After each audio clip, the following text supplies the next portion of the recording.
We in a New King James Bible. My mom gave me this Bible, so I'm going to read the whole entire Bible. I always read the Bible just to prove there's no contradictions and watch all the prophecies get fulfilled in front of us. Man, it's been a tough day at work, I'm not going to lie. I mean, I messed up an order. I am new at this job, even though I worked here before. I worked in another department. But pray for me. I mean, geez, everything is...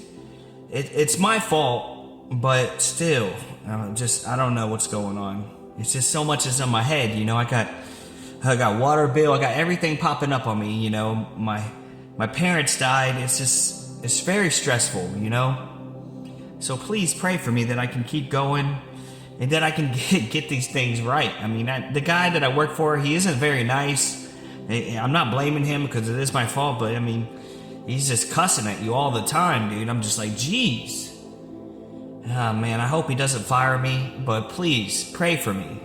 I'm sorry, Jesus, if I'm not a better Christian. I mean, and also this morning, I had only like $50 in my account, right? And I'm just trying to make it last because I don't get paid for 2 weeks until next week. Trying to make it last like a champion, and all of a sudden, you know, an automatic withdrawal happened today for my phone bill. I don't remember setting that auto pay up. They took it out, and then I'm minus $12. I'm like, oh man, I'm gonna run out of gas before I can finish these weeks. But luckily, you know, Simon, the guy that's probably gonna buy everything, you know, he gave me $50 because I'm selling a bunch of my stepdad's tools, and he said he'll come by and get the rest of them. So that helped me out because that's gonna give me gas. You know, I'm just worried about that water. You know, I filled up some buckets just in case. And, you know, the gas, you know, we should have electricity for a couple more weeks. It's just so much. I mean, my mom was so much in debt, so I'm so much in behind trying to catch up.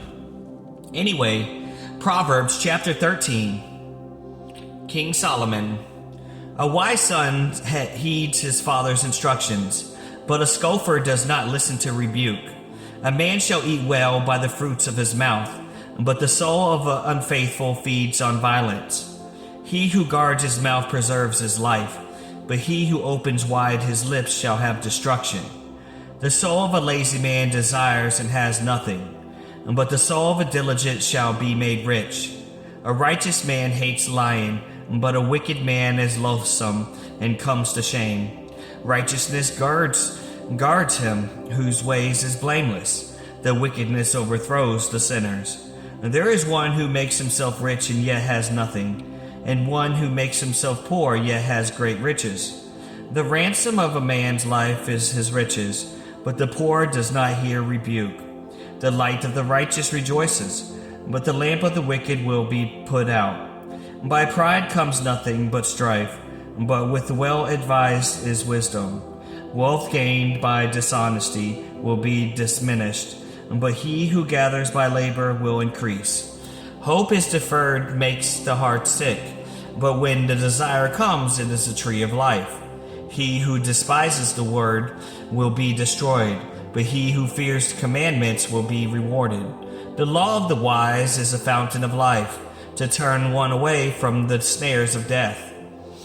A good understanding gains favor, but the way of the unfaithful is hard. Every prudent man acts with knowledge, but a fool lays open his folly.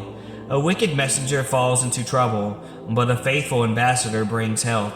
Poverty and shame will come to him who disdains correction, but he who regards a rebuke will be honored. A desire to accomplish is sweet to the soul, but it is an abomination to fools to depart from evil. He who walks with wise men will be wise, but the companion of a fool will be destroyed. Evil pursues sinners, but to the righteous good shall be repaid. A good man leaves an inheritance to his children, but the wealth of the sinners is stored up for the righteous. Much food is in the fallow ground of the poor, and for the lack of justice there is waste. He who spares his rod hates his son, but he who loves him disciplines him promptly. The righteous eats to the satisfy of his soul, but the stomach of the wicked shall be in want.